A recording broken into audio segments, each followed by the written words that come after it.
Stop trying to do it. Yeah. Stop trying to make it happen. Yeah. Stop trying to fix it.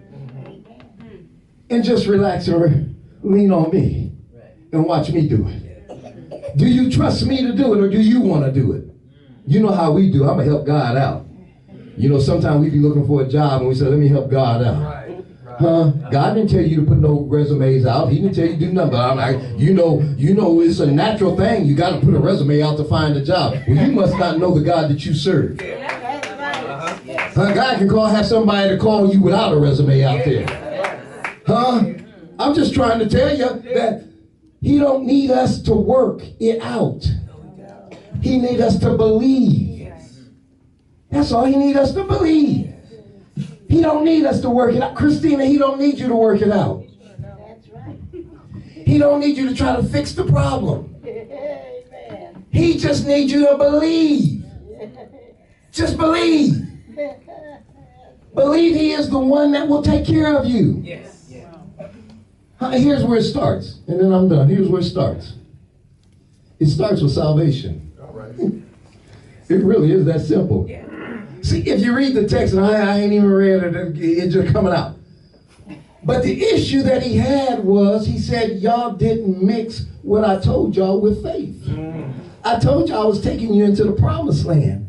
But y'all didn't mix it with faith. And because you didn't mix it with faith, you were unable to enter into my rest while you were on the journey. Come on now. You kept trying to work it out. Yes. Yeah. Yes. And while you was trying to work it out, you was getting frustrated and blaming it on me. It wasn't me, it was you. I was just letting you do you. You want to work it out, I'll let you work it out. And then you get frustrated because it didn't work. Then you want to turn to me and say, well, why didn't you do this? God said, why didn't you just rest in me? There you go. Why didn't you rest in me? Why didn't you trust me and believe me enough to let me be your God? See, he said this. He said, I brought them out of Egypt. I put them on a journey to go to the promised land. Somebody got confused and thought that entering the promised land was going to be the place of rest. God said, I never said it was a place of rest. Right. There's another rest that I want you to have, and that rest came in believing in me. Huh? That you might believe in me and get rest. Yes. Yes. Cease from your labor. Stop working it. Stop trying to work it. Stop trying to make it happen. And let me go to work on your behalf. Again, if God has promised you something, if God has destined you for something, he don't need your work. He only needs you to follow him.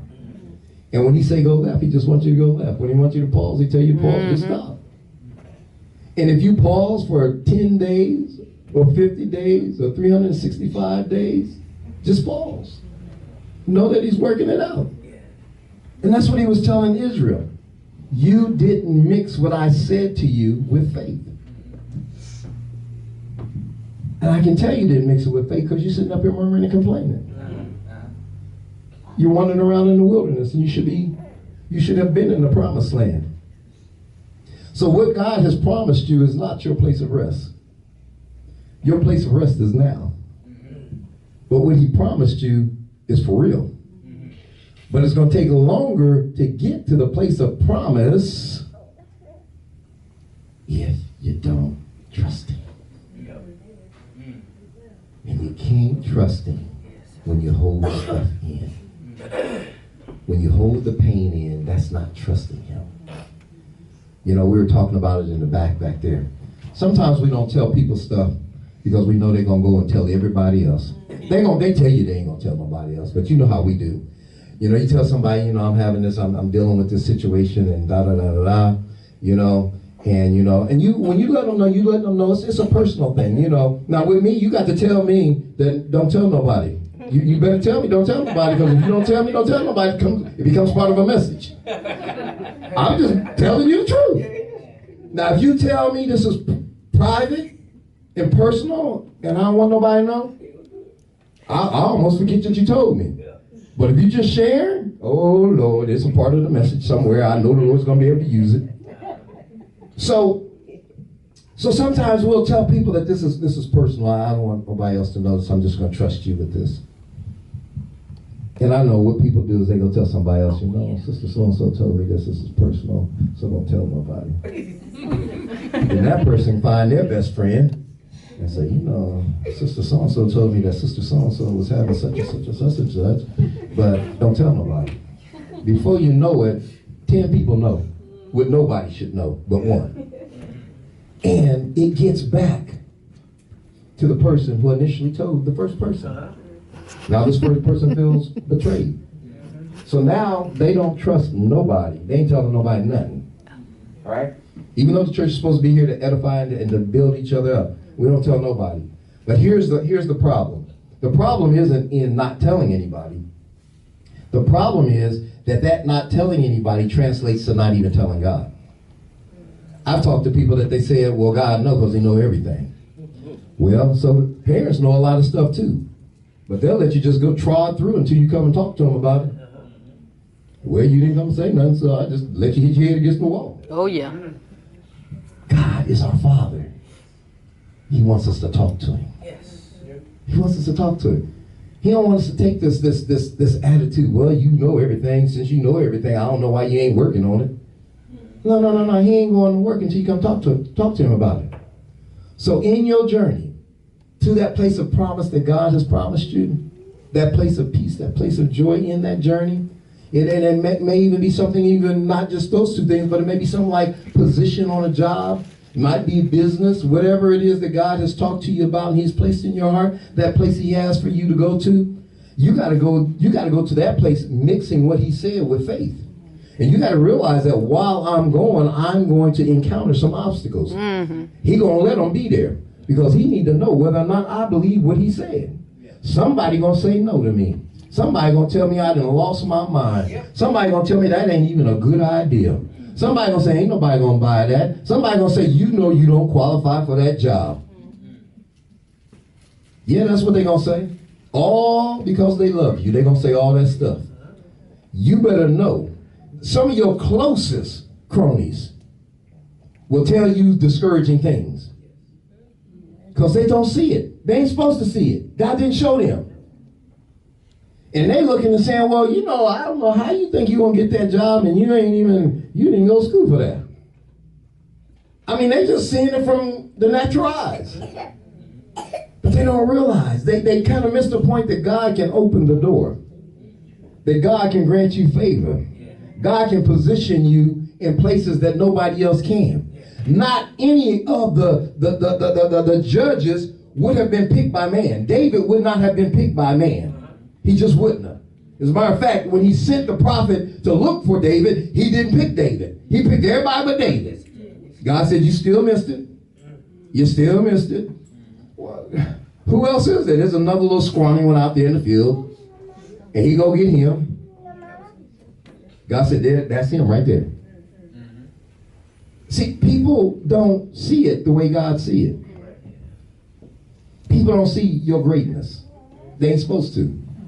Ain't no big deal. They just don't. Big deal.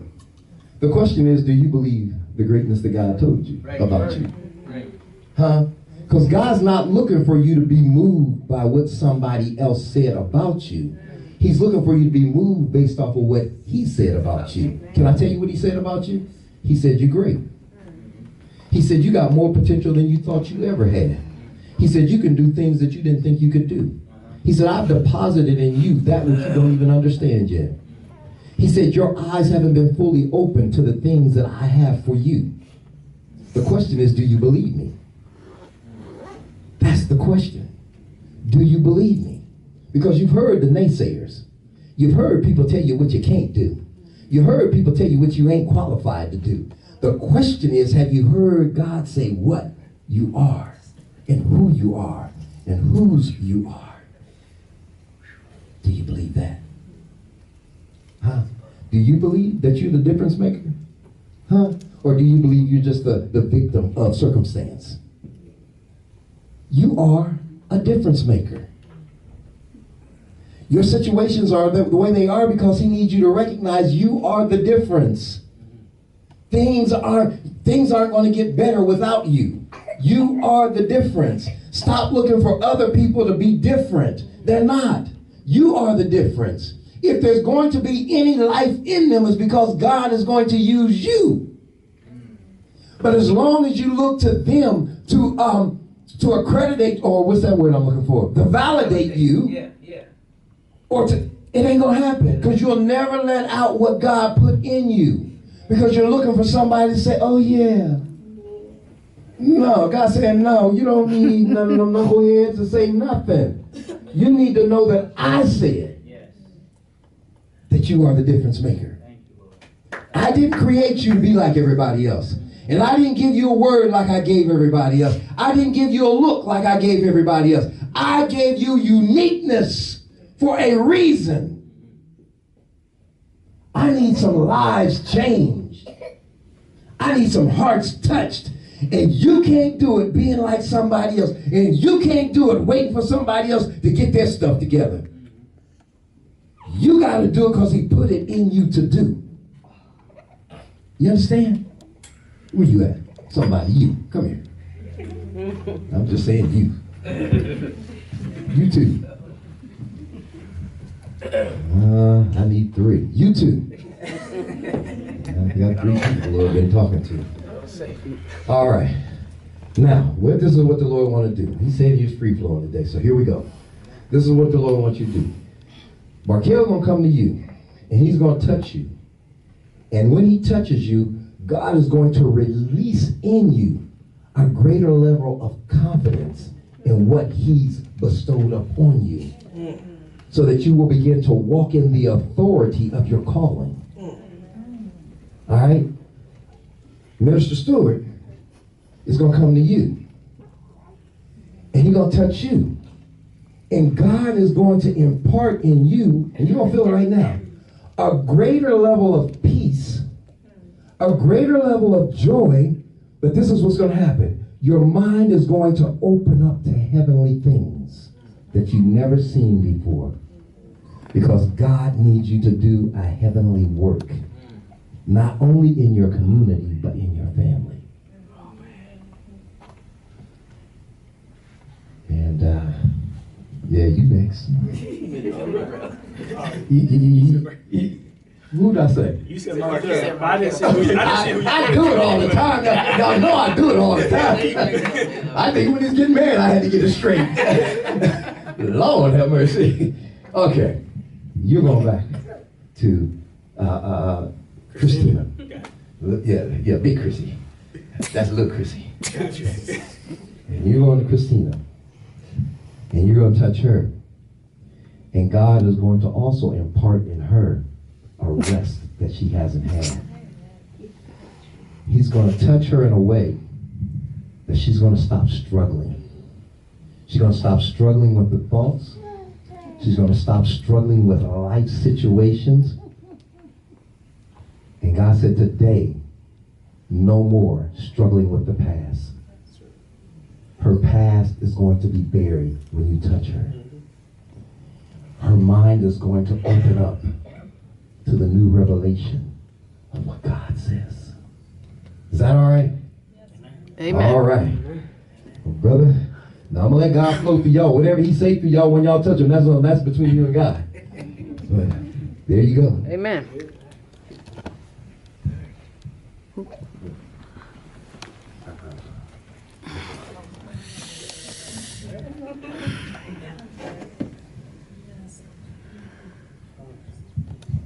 Everybody in here believe God can do this? Oh, yes, Start yes, praying with yes, him. Start praying yes. with him. Just start praying with him. Yeah, just praying for God to just release. Releasing him. Releasing him.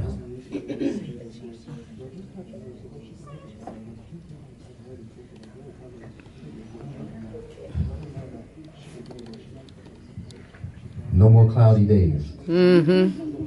No more, even when the rain is out. When the clouds is forming, your day is going to be sunshine. No more cloudy days.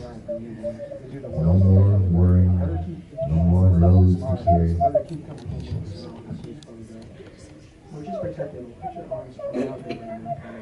Just release every bondage. Release everything. Gotta believe. Trying to hold her down, Lord. We rebuke the enemy right now, Lord. We rebuke the enemy, Father God. We give it to you, Father God. We thank you, Lord, for just for everything that you touch, Lord. We thank you for the people that surround her, Lord. For people, the pastor's mother's next to her, Lord. We thank you for them watching over her, Lord, to be her guardian angel, Father God. We thank you for that, Father God. And Lord, just for anybody else, Lord, that comes in contact with her on a regular, or not even on a regular basis, Father God. We ask, Lord, that you work through them, Lord, the words you give them, the actions that you give them, Father God, that they work through them, Father God, that they're all encouraging and building up, Lord. And Lord, again, anything else, Father God, has been weighing her down, Lord. Whether it be relationships, Father God, whether it be the occupation, Father God, whether it be her relationship with her daughter, Father God, whether it be any type of church hurt, Father God, we give it to you, Lord. We give it to you, Lord. We give this all to you right now. Let her know that she has overcome it, Father God, that she needs to just labor in this rest, Father God, this rest that you have given her, Father God, to where she can just lay prostrate before you, Father God. Just let you work through her, Lord. Just give her a whole new refreshing of the mind, a refreshing of the spirit, refreshing of her heart, Father God.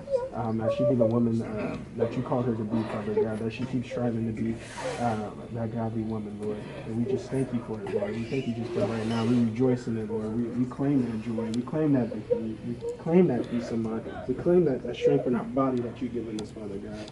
And we just thank you for it, Lord. And we just love you for it, Lord. We just thank you and just praise you in advance for what you're going to do for our sister right here. Okay. Thank you. We love you. Jesus' name we pray.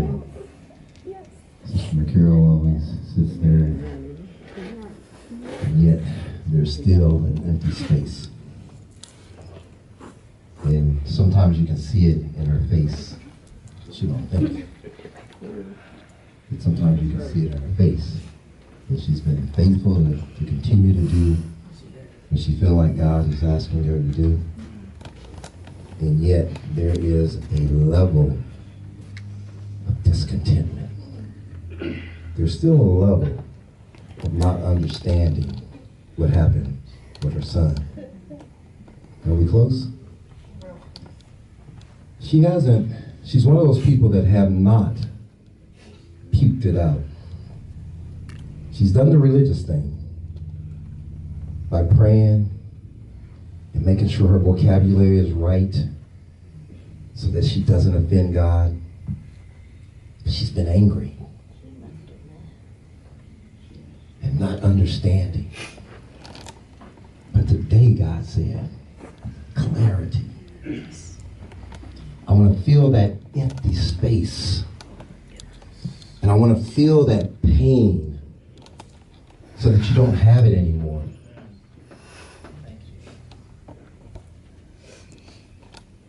So that you can have clarity on what happened. It's not the clarity that's going to take care of you.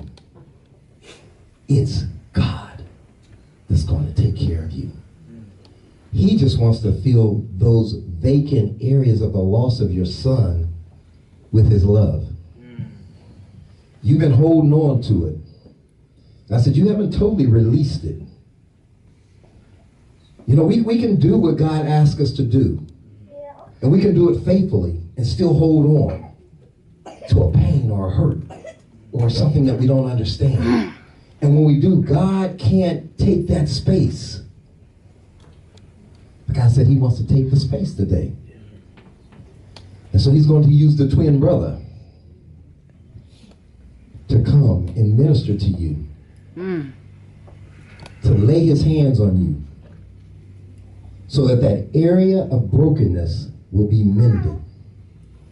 That area of hurt will be dealt with.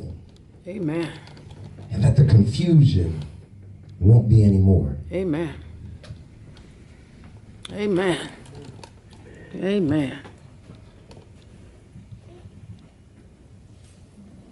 Just pray with him. Mm-hmm. Amen.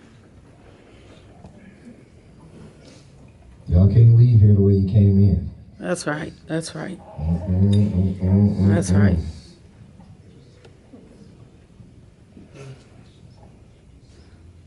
To use the full potential. Oh, yeah.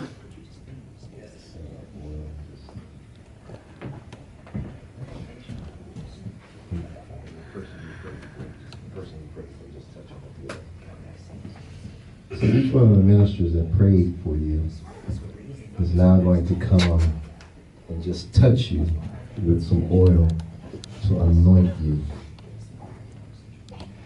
And the anointment is simply just to position you.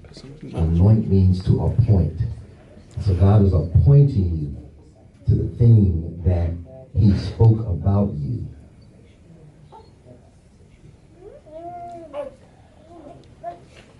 And when God appoints you to something, can't nobody else take it away.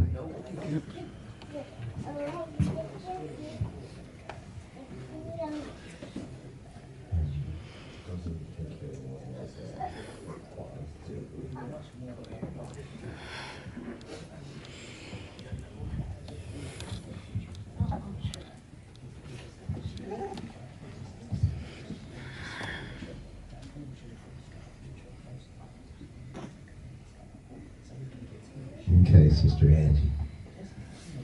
I thought we was only gonna have a couple of people here. You got more than a couple. You give me your name, I'm coming to you. Okay. So the stroke. And the changing of eating patterns, the frustration that comes with that, and holding on, and being faithful, and still having thoughts in your head, and trying to get rid of those thoughts, and trying to get rid of the negative thoughts, and trying to stay positive about God and being faithful to God. God said, He's going to do something better than that. He said, because you've been holding on, He's going to release you. He's going to release the healing on you. And that you're not going to have to worry about it. Not going to have to worry about eating patterns and all of that. So your mind is going to be completely clear. So He's going to give you a double dose. He's sending both of them your way. Amen. One for the diabetes and one for the stroke. How about that? Everybody in here wants Sister Angie to be in full function. Amen. Amen.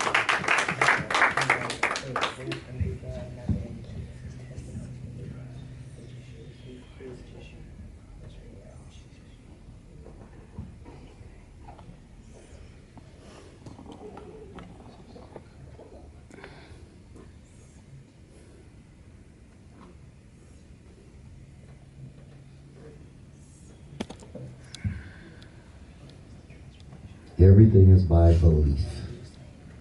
If He said it, believe it.